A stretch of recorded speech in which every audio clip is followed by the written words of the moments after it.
All right, let's see. So, real quick intro. I'm reading Frankenstein on my TikTok, little bit by little bit, but I wanted to come on here and do a live stream to read to you. That way, you know I'm not editing it, and that way, I can upload it easier to YouTube, let's be honest. So, all right. Is anybody? I feel like there's one person here. So, if you want to talk, you can, but I'm going to be reading. All right, Frankenstein by Mary Shelley. This is a public domain book. That's why I can read it. Frankenstein. This is the 1818 edition.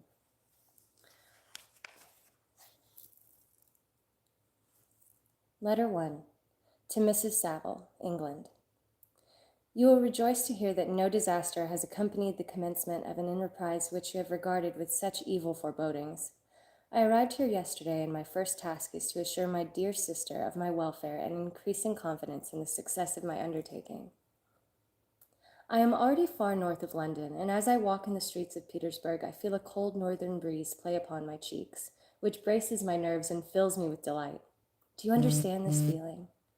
This breeze, which has traveled from the regions towards which I am advancing, gives me a foretaste of those icy climes. Inspirited by this wind of promise, my daydreams become more fervent and vivid.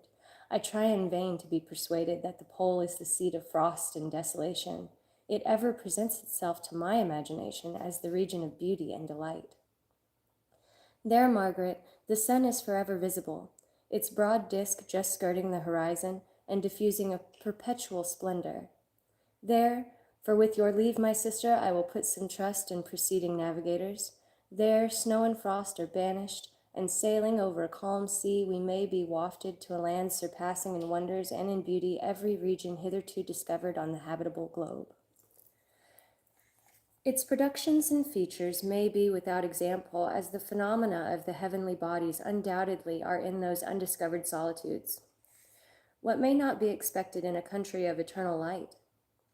I may there discover the wondrous power which attracts the needle, and may regulate 1,000 celestial observations that require only this voyage to render their seeming eccentricities consistent forever. I shall satiate my ardent curiosity with their see, these are my mistakes. Taking a pause to read the comments. Good morning, Alex. Hope you have a wonderful week. Thank you so much. Hi, Alex. Thank you. Good morning, Alex. Many greetings from Italy. Oh, wow. Thank you so much. I'm glad you're enjoying yourself. I missed a word, so here we go. The words are so, close that sometimes I go to the wrong sentence. So let's go back a little bit. I shall satiate my ardent curiosity with the sight of a part of the world never before visited, and may tread a land never before imprinted by the foot of man. These are my enticements, and they are sufficient to conquer all fear of danger or death, and to induce me to commence this laborious voyage, with the joy a child feels when he embarks in a little boat with his holiday mates on an expedition of discovery up his native river. But supposing all these conjectures to be false, you cannot contest the inestimable benefit which I shall confer on all mankind to the last generation by discovering a passage near the pole to those countries to reach which at present so many months are requisite, or by ascertaining the secret of the magnet, which, if at all possible, can only be effected by an undertaking such as mine. Thank you, guys. Good to see you. Good morning or evening, depending on where you are. These reflections have dispelled the agitation, These reflections have dispelled the agitation with which I began my letter, and I feel my heart glow with an enthusiasm which elevates me to heaven, for nothing contributes so much to tranquilize the mind as a steady purpose, a point on which the soul may fix its intellectual eye. This expedition has been the favorite dream of my early years. I have read with ardor the accounts of the various voyages which have been made in the prospect of arriving at the North Pacific Ocean through the seas which surround the pole. You may remember that a history of all the voyages made for purposes of discovery composed the whole of our good Uncle Thomas's library, My education was neglected, yet I was passionately fond of reading. These volumes were my study day and night, and my familiarity with them increased that regret which I had felt as a child on learning that my father's dying injunction had forbidden my uncle to allow me to embark in a seafaring life. These visions faded when I perused for the first time those poets whose effusions entranced my soul and lifted it to heaven. I also became a poet, and for 1 year lived in a paradise of my own creation. I imagine that I also might obtain a niche in the temple where the names of Homer and Shakespeare are consecrated. You're well acquainted with my failure and how heavily I bore the disappointment. But just at that time I inherited the fortune of my cousin, and my thoughts were turned into the channel of their earlier bent. 6 years have passed since I resolved on my present undertaking. I can, even now, remember the hour from which I dedicated myself to this great enterprise. I commenced by inuring my body to hardship. I accompanied the whale fishers on several expeditions to the North Sea. I voluntarily endured cold, famine, thirst, and want of sleep. I often worked harder than the common sailors during the day, and devoted my nights to the study of mathematics, the theory of medicine, and those branches of physical science from which a naval adventurer might derive the greatest practical advantage. Twice I actually hired myself as an undermate in a Greenland whaler, and acquitted myself to admiration. I must own I felt a little proud when my captain offered me the second dignity in the vessel, and entreated me to remain with the greatest earnestness, so valuable did he consider my services. And now, dear Margaret, do I not deserve to accomplish some great purpose? My life might have been passed in ease and luxury, but I preferred glory to every enticement that wealth placed in my path. Oh, that some encouraging voice would answer in the affirmative. My courage and my resolution is firm, but my hopes fluctuate, and my spirits are often depressed. I'm about to proceed on a long and difficult voyage, the emergencies of which shall demand all my fortitude. I am required not only to raise the spirits of others, but sometimes to sustain my own when theirs are failing. This is the most favorable period for traveling in Russia. They fly quickly over the snow in their sledges. The motion is pleasant and, in my opinion, far more agreeable than that of an English stagecoach. The cold is not excessive if you're wrapped in furs, a dress which I have already adopted, for there is a great difference between walking the deck and remaining seated motionless for hours with no exercise. Prevents the blood from actually freezing in your veins. I have no ambition to lose my life on the post road between St. Petersburg and Archangel. I shall depart for the latter town in a fortnight or 3 weeks, and my intention is to hire a ship there, which can easily be done by paying the insurance for the owner, and to engage as many sailors as I think necessary among those who are accustomed to the whale fishing. I don't intend to sail until the month of June, and when shall I return? Oh, dear sister, how can I answer this question? If I succeed, many, many months, perhaps years will pass before you and I may meet. If I fail, you'll see me again soon. Or never. Farewell, my dear excellent Margaret. Heaven shower down blessings on you, and save me that I may again and again testify my gratitude for all your love and kindness. Your affectionate brother, R. Walton. All right, that's letter 1. Bye. Hi, ciao. I don't have a favorite male porn star. I don't have a favorite. This is YouTube.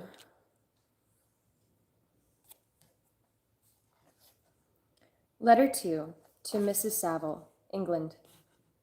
How slowly the time passes here, accompanied as I am by frost and snow, yet a second step is taken towards my enterprise. I have hired a vessel and am occupied in collecting my sailors. Those whom I have already engaged appear to be men on whom I can depend and are certainly possessed of dauntless courage. But I have one want which I have never yet been able to satisfy, and the absence of the object of which I now feel as a most severe evil. I have no friend, Margaret. When I am glowing with the enthusiasm of success, there will be none to participate in my joy. If I am assailed by disappointment, no one will endeavor to sustain me in dejection. I shall commit my thoughts to paper, it is true, but that is a poor medium for the communication of feeling. I desire the company of a man who could sympathize with me, whose eyes would reply to mine. You may deem me romantic, my dear sister, but I bitterly feel the want of a friend.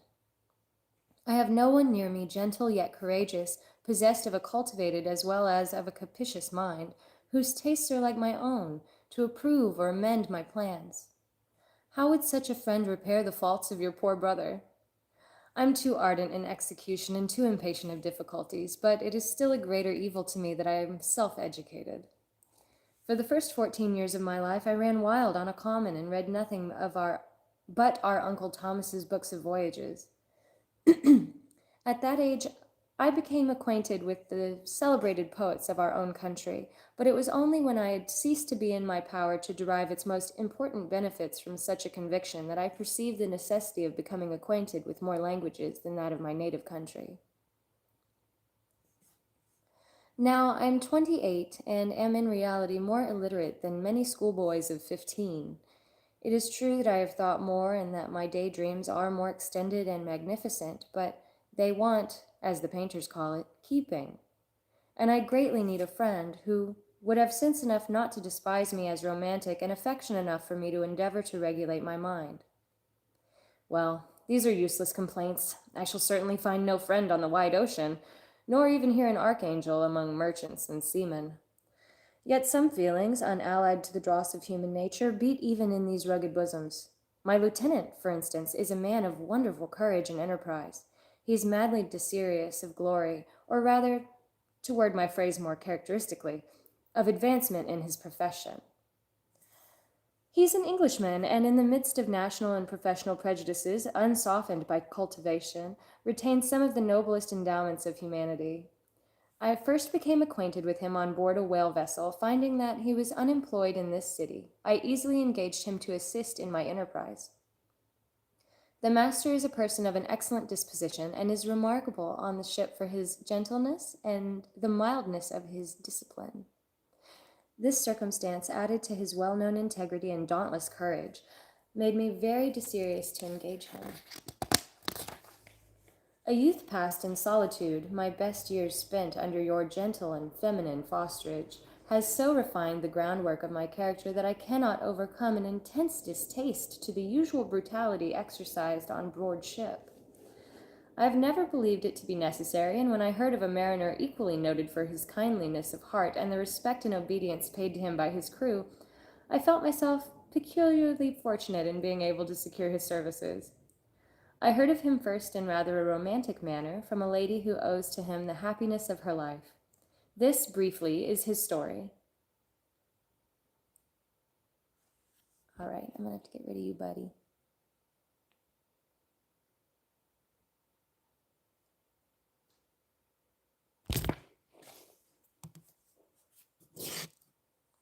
I'm just doing it for fun. Because I'm doing it for, like, yeah. Where'd we leave off?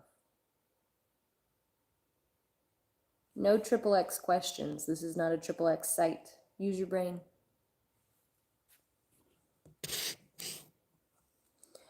So I can only read books to you guys that are public domain, because otherwise I can get sued by the copyright holder. So I can only read this book to you because it's from the 1800s. All right, we're talking about the story of this guy on the boat. I actually haven't read this before, but I know the story. Obviously, it's Frankenstein. But where did we go? Oh, there's the word briefly. Yeah.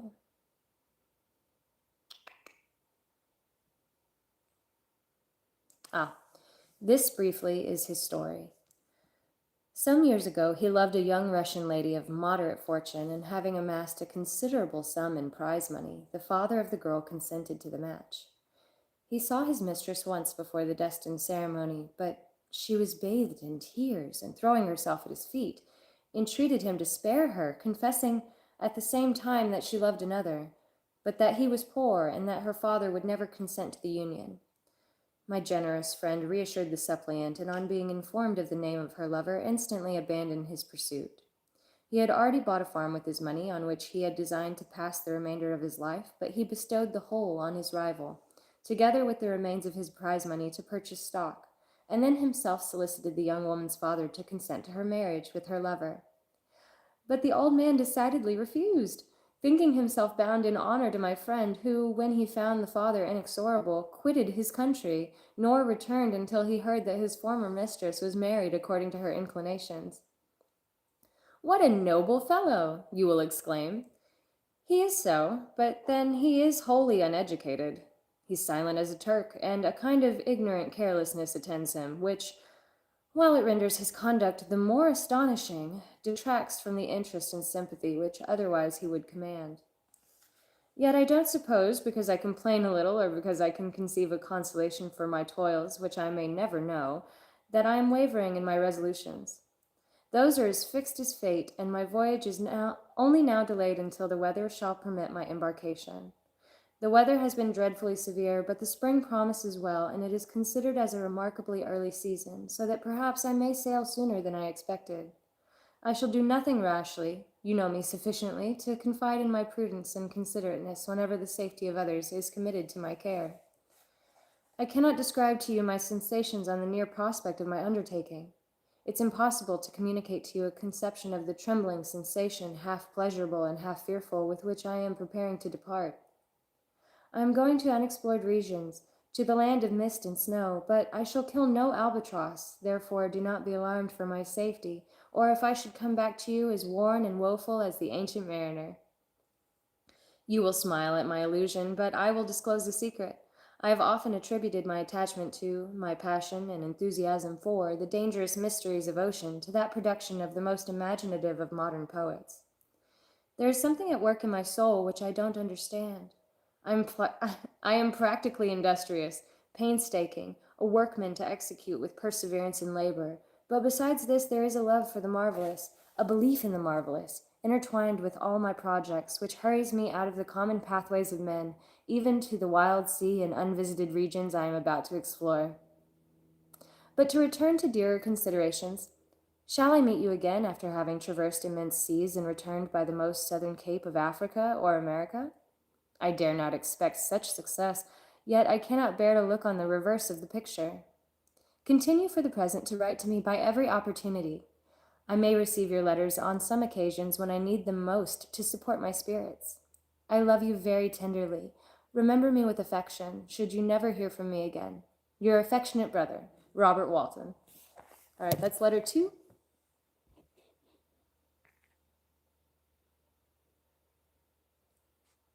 All right. Letter 3 to Mrs. Saville, England. This one's short. My dear sister, I write a few lines in haste to say that I am safe and well advanced on my voyage. This letter will reach England by a merchantman now on its homeward voyage from Archangel, more fortunate than I, who may not see my native land perhaps for many years. I am, however, in good spirits. My men are bold and apparently firm of purpose, nor do the floating sheets of ice that continually pass us, indicating the dangers of the region towards which we are advancing, appear to dismay them. We've already reached a very high latitude, but it is the height of summer, and although not so warm as in England, the southern gales which blow us speedily towards those shores which I so ardently desired to attain, breathe a degree of renovating warmth which I had not expected. No incidents have hitherto befallen us that would make a figure in a letter. 1 or 2 stiff gales and the springing of a leak are accidents which experienced navigators scarcely remember to record, and I shall be well content if nothing worse happen to us during our voyage. Adieu, my dear Margaret. Be assured that for my own sake as well as yours, I will not rashly encounter danger. I will be cool, persevering, and prudent. But success shall crown my endeavors. Wherefore not? Thus far I have gone, tracing a secure way over the pathless seas, the very stars themselves being witnesses and testimonies of my triumph. Why not still proceed over the untamed yet obedient element? What can stop the determined heart and resolved will of man? My swelling heart involuntarily pours itself out thus, but I must finish. Heaven bless my beloved sister. R.W. Thank you, sweetheart.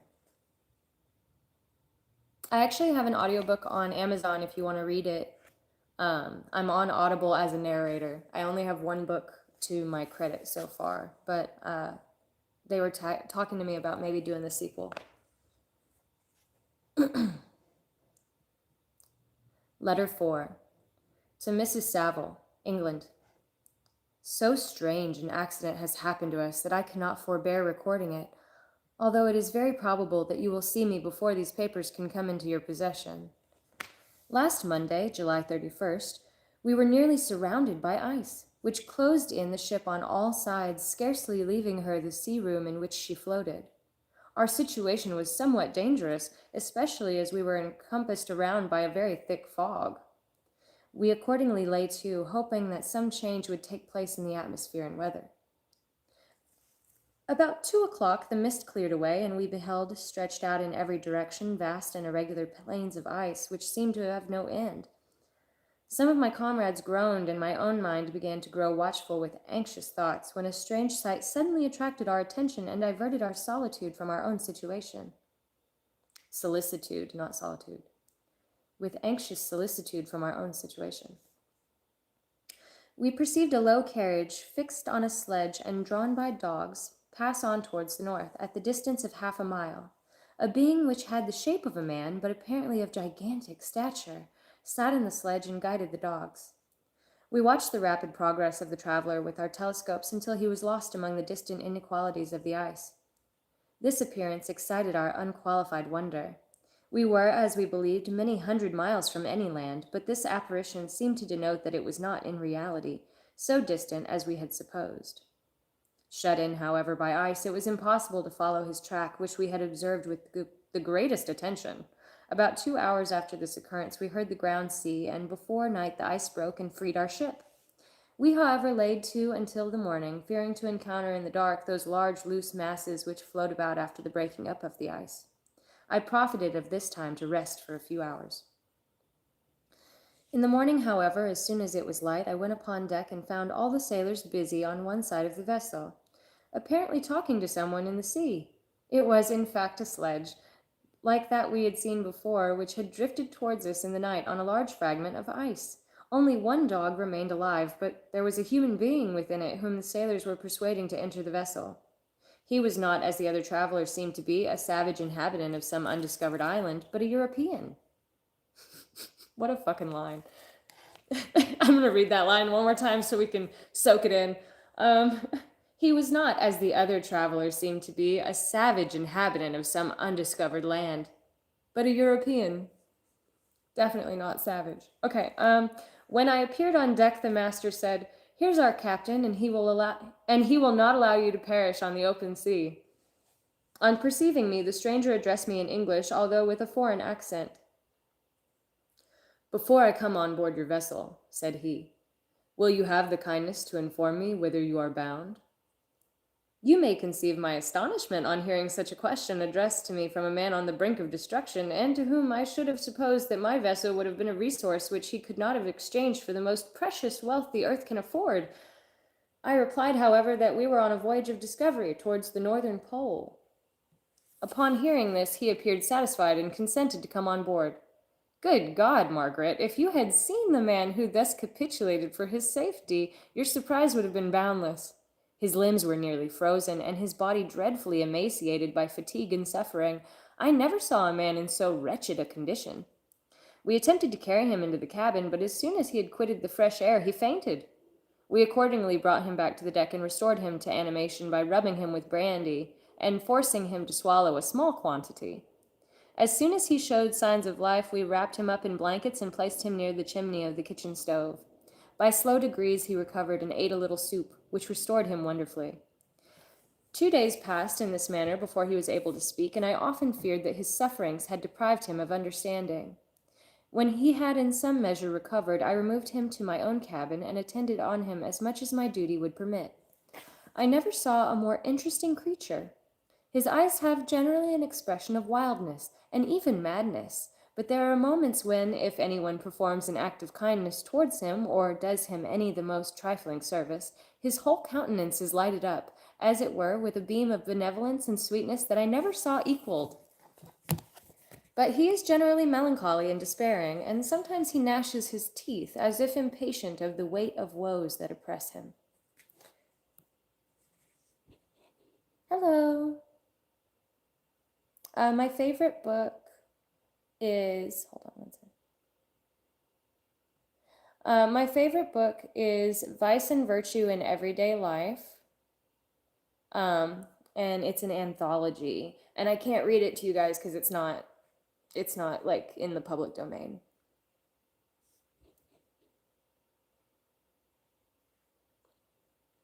That's kind of why I'm making it the nap time kind of vibe, because a lot of people like to listen to me when they fall asleep. On my TikTok, it's straight reading without interruptions to talk. But since we're doing it live here, I'm doing interruptions to talk.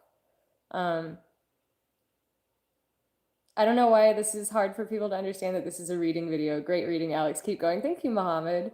I appreciate that. But yeah, I have an audiobook that you guys can read. It's on Audible.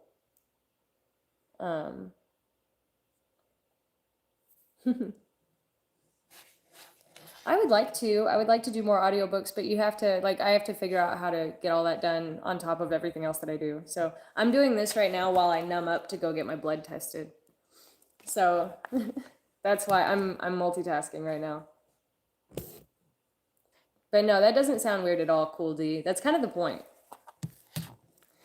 I'm gonna read this one for as far as we can enjoy it, and then after this one, I'm open to suggestions for the next audiobook. I took suggestions, or not audiobook, the next read aloud. I took suggestions on, here. Actually, I think this is, yeah, these are the suggestions that I got from TikTok. So it looks like Dracula is next. Dracula and Frankenstein were nearly tied, but Frankenstein won by 1 point. See you in Chicago. Okay. All right, back to the book. So he's got this wild guest who's European on his boat. Let's see what happens. Dune is not public domain. I checked. You can literally Google it. You can go, hey, is X book public domain? And Google will just tell you. But it has to be a very old book. So I don't get sued. All right. So sometimes he gnashes his teeth as if impatient of the weight of woes that oppress him. When my guest was a little recovered, I had great trouble to keep off the men who wished to ask him 1,000 questions, but I would not allow him to be tormented by their idle curiosity, in a state of body and mind whose restoration evidently depended upon entire repose. Once, however, the lieutenant asked why he had come so far upon the ice in so strange a vehicle. His countenance instantly assumed an aspect of the deepest gloom, and he replied, "To seek one who fled from me." "And did the man whom you pursued travel in the same fashion?" "Yes." "Then I fancy we have seen him, for the day before we picked you up we saw some dogs drawing a sledge with a man in it, across the ice." This aroused the stranger's attention, and he asked a multitude of questions concerning the route which the demon, as he called him, had pursued. Soon after, when he was alone with me, he said, "I have, doubtless, excited your curiosity as well as that of these good people, but you are too considerate to make inquiries." "Certainly. It would indeed be very impertinent and inhuman in me to trouble you with any inquisitiveness of mine." "And yet you rescued me from a strange and perilous situation. You have benevolently restored me to life." Soon after this, he inquired if I thought that the breaking up of the ice had destroyed the other sledge. I replied that I could not answer with any degree of certainty, for the ice had not broken until near midnight, and the traveler might have arrived at a place of safety before that time, but of this I could not judge. From this time, a new spirit of life animated the decaying frame of the stranger.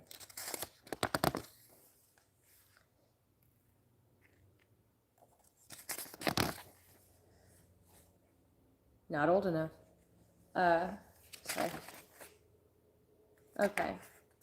Okay, so the stranger realizes that the demon he was chasing is probably alive, so he's reinvigorated. He doesn't want to rest as much anymore. So he manifested the greatest eagerness to be upon deck to watch for the sledge which had been which had before appeared, but I have persuaded him to remain in the cabin, for he is far too weak to sustain the rawness of the atmosphere. I have promised that someone should watch for him and give him instant notice if any new object should appear in sight. Such is my journal of what relates to this strange occurrence up to the present day. The stranger has gradually improved in health, but is very silent and appears uneasy when anyone except myself enters his cabin. Yet his manners are so conciliating and gentle that the sailors are all interested in him, although they have had very little communication with him.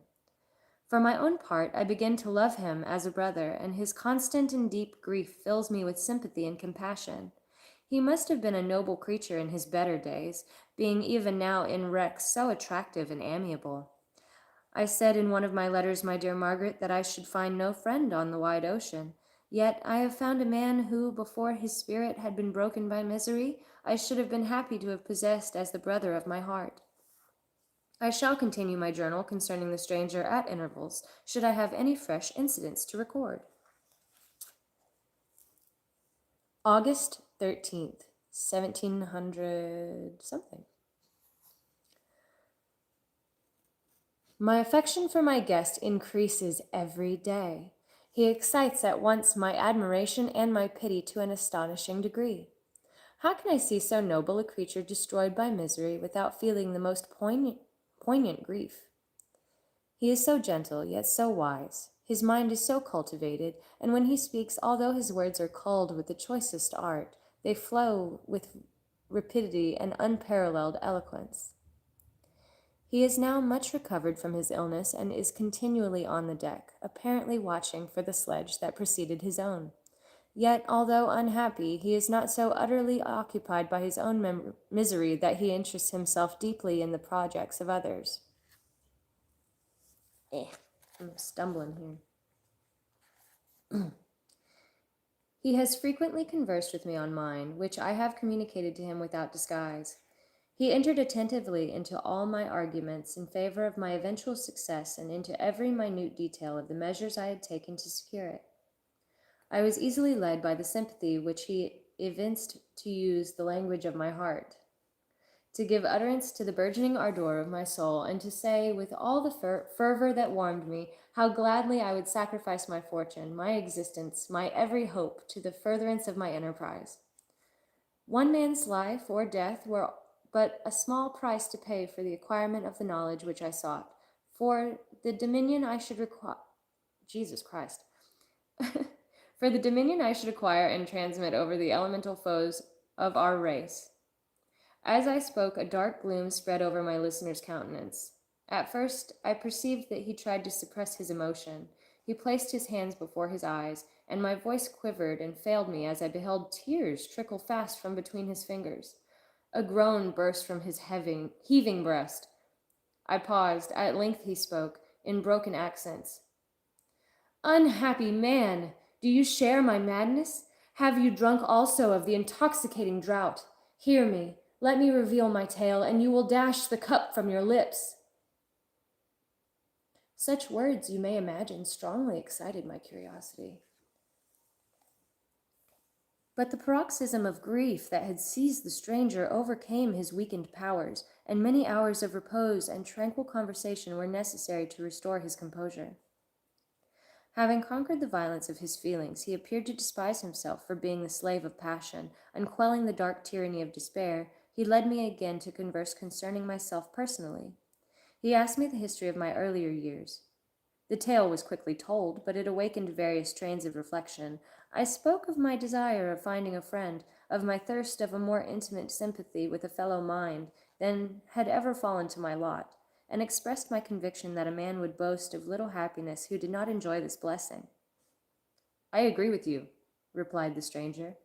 We are unfashioned creatures, but half made up, if one wiser, better, dearer than ourselves. Such a friend ought to be. Do not lend his aid to perfectionate our weak and faulty natures. I once had a friend, the most noble of human creatures, and am entitled, therefore, to judge respecting friendship. You have hope and the world before you, and have no cause for despair. But I have lost everything and cannot begin life anew."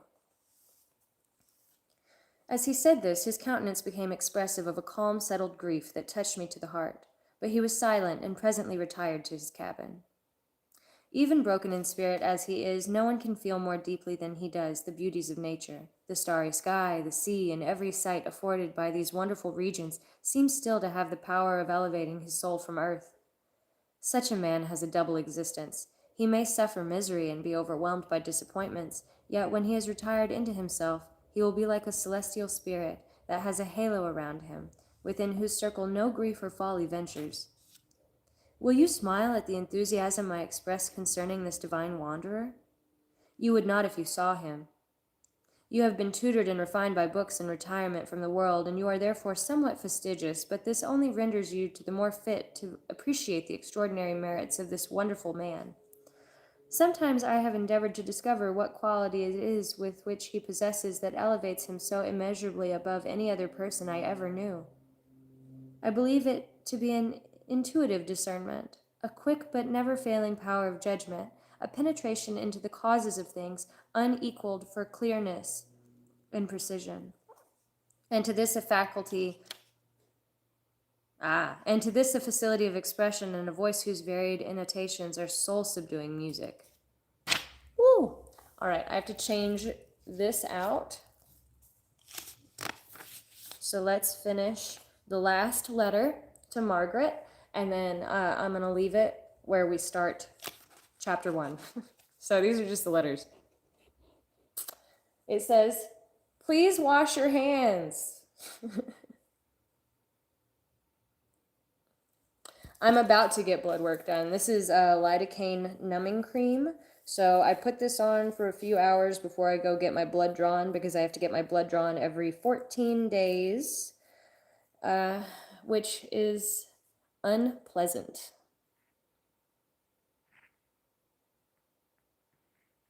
You're so welcome, buddy.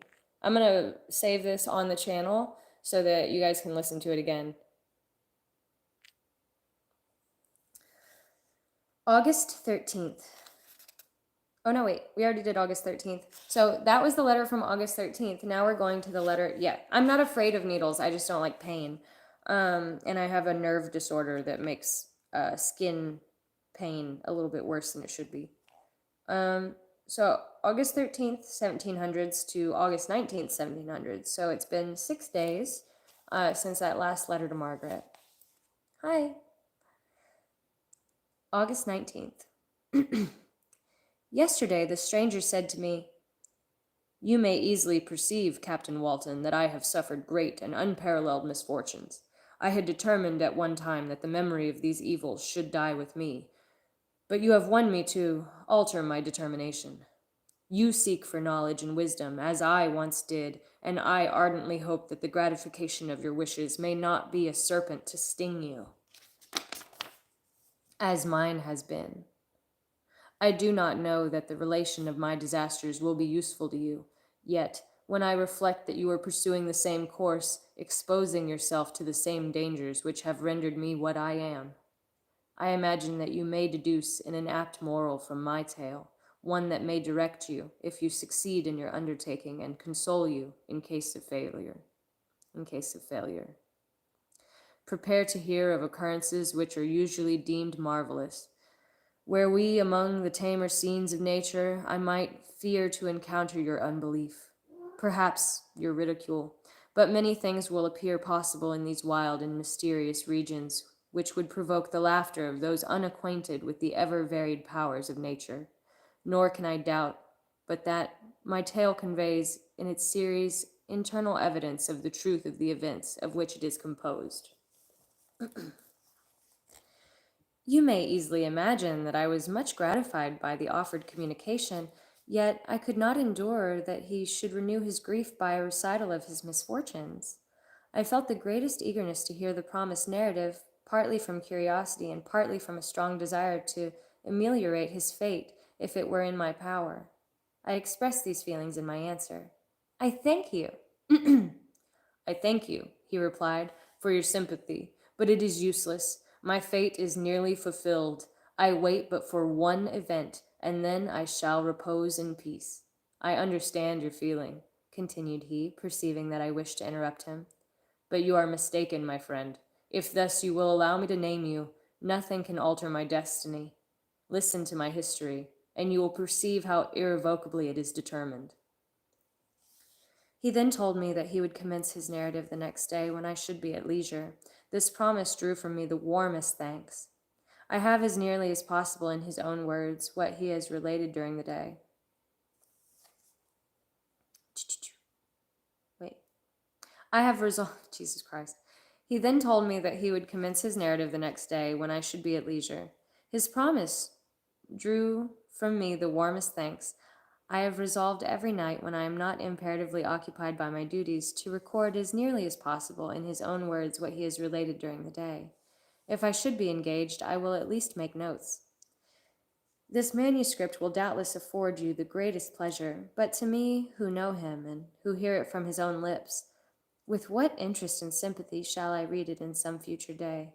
Even now, as I commence my task, his full-toned voice swells in my ears. His lustrous eyes dwell on me with all their melancholy sweetness. I see his thin hand raised in animation while while the lineaments of his face are irradiated by the soul within. Strange and harrowing must be his story, frightful the storm which embraced the gallant vessel on its course, and wrecked it thus. All right. So, we finished the letters from Margaret. We're on page 15. It only took us like 40 minutes.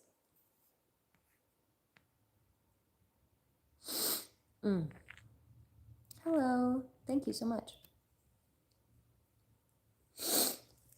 I hope you have a good exam tomorrow.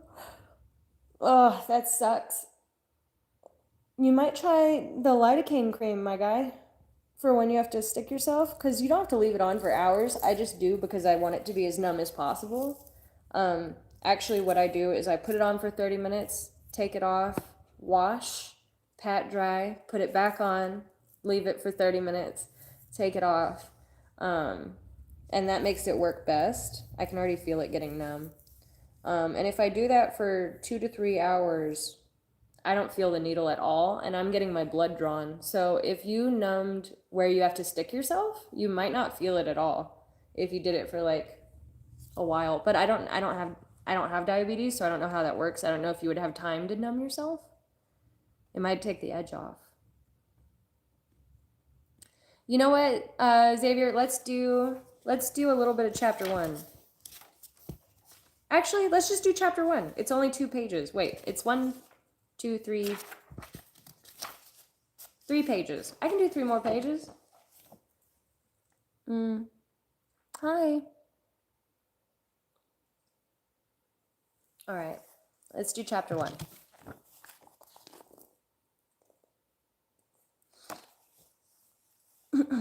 So this is Frankenstein. So our narrator is writing to his sister, telling her about this guy that he found, and now the story is the story of the guy that he found on the sledge in the ocean, floating on a piece of ice with one dog.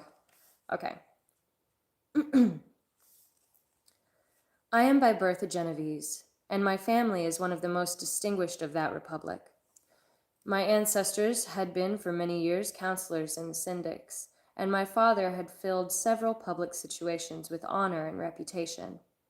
He was respected by all who knew him for his integrity and indefatigable attention to public business. He passed his younger days perpetually occupied by the affairs of his country. A variety of circumstances had prevented his marrying early, nor was it until the decline of his life that he became a husband and the father of a family. As the circumstances of his marriage illustrate his character, I cannot refrain from relating them. One of his most intimate friends was a merchant who, from a flourishing state, fell, through numerous mischances, into poverty. This man, whose name was Beaufort, was of a proud and unbending disposition, and could not bear to live in poverty and oblivion in the same country where he had formerly been distinguished for his rank and magnificence. Having paid his debts, therefore, in the most honorable manner, he retreated with his daughter to the town of Lucerne, where he lived unknown and in wretchedness. My father loved Beaufort with the truest friendship, and was deeply grieved by his retreat in these unfortunate circumstances. He bitterly deplored the false pride which led his friend to a conduct so little worthy of the affection that united them. He lost no time in endeavoring to seek him out, with the hope of persuading him to begin the world again through his credit and assistance. Beaufort had taken effectual measures to conceal himself, and it was 10 months before my father discovered his abode. Overjoyed at this discovery, he hastened to the house, which was situated in a mean street near the Ruse. But when he entered, misery and despair alone welcomed him. Beaufort had saved but a very small sum of money from the wreck of his fortunes, but it was sufficient to provide him with sustenance for some months, and in the meantime he hoped to procure some respectable employment in a merchant's house. The interval was consequently spent in inaction. His grief only became more deep and rankling when he had leisure for reflection, and at length it took so fast hold of his mind that at the end of 3 months he lay on a bed of sickness, incapable of any exertion. His daughter attended him with the greatest tenderness. But she saw with despair that their little fund was rapidly decreasing, and that there was no other prospect of support. But Caroline Beaufort possessed a mind of an uncommon mold, and her courage rose to support her in her adversity. She procured plain work. She plaited straw, and by various means contrived to earn a pittance scarcely sufficient to support life. Several months passed in this manner. Her father grew worse. Her time was more entirely occupied in attending him. Her means of subsistence decreased, and in the 10th month her father died in her arms, leaving her an orphan and a beggar. The last blow overcame her, and she knelt by Beaufort's coffin, weeping bitterly, when my father entered the chamber. He came like a protecting spirit to the poor girl, who committed herself to his care, and after the internment of his friend, he conducted her to Geneva and placed her under the protection of a relation. 2 years after this event, Caroline became his wife. There was a considerable difference between the ages of my parents, but this circumstance seemed to unite them only closer in bonds of devoted affection. There was a sense of justice in my father's upright mind which rendered it necessary that he should approve highly to love strongly. Perhaps during former years he had suffered from the late discovered unworthiness of one beloved, and so was disposed to set a greater value on tried worth. There was a show of gratitude and worship in his attachment to my mother, differing wholly from the doting fondness of age, for it was inspired by reverence for her virtues and a desire to be the means of, in some degree, recompensing her for the sorrows she had endured, but which gave inexpressible grace to his behavior to her. Everything was made to yield to her wishes and her convenience.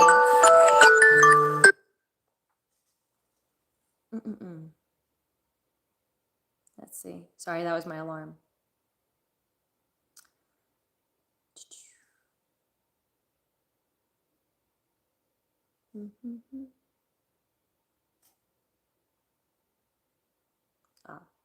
There was a show of gratitude and worship in his attachment to my mother, differing wholly from the doting fondness of age, for it was inspired by reverence for her virtues and a desire to be the means of, in some degree, recompensing her for the sorrows she had endured, but which gave inexpressible grace to his behavior to her. Everything was made to yield to her wishes and her convenience. He strove to shelter her, as a fair exotic is sheltered by the gardener, from every rougher wind, and to surround her with all that could tend to excite pleasurable emotion in her soft and benevolent mind. Her health, and even the tranquillity of her hitherto constant spirit, had been shaken by what she had gone through. During the 2 years that had elapsed previous to their marriage, my father had gradually relinquished all his public functions, and immediately after their union they sought the pleasant climate of Italy, and the change of scene and interest, attendant on a tour through that land of wonders, as a restorative for her weakened frame.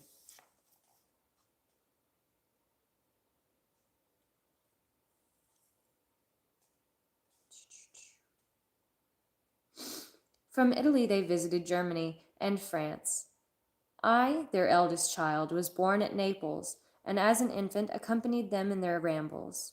I remained for several years their only child. Much as they were attached to each other, they seemed to draw inexhaustible stores of affection from a very mine of love to bestow them upon me. My mother's tender caresses and my father's smile of benevolent pleasure while regarding me are my first recollections. I was their plaything and their idol, and something better, their child, the innocent and helpless creature bestowed upon them by heaven, whom to bring up to good, and whose future lot it was in their hands to direct to happiness or misery, according as they fulfilled their duties towards me. With this deep consciousness of what they owed towards the being to which they had given life, added to the active spirit of tenderness that animated both, it may be imagined that while during every hour of my infant life I received a lesson of patience, of charity, and of self-control. I was so guided by a silken cord that all seemed but one train of enjoyment to me. For a long time I was their only care. My mother had much desired to have a daughter, but I continued their single offspring.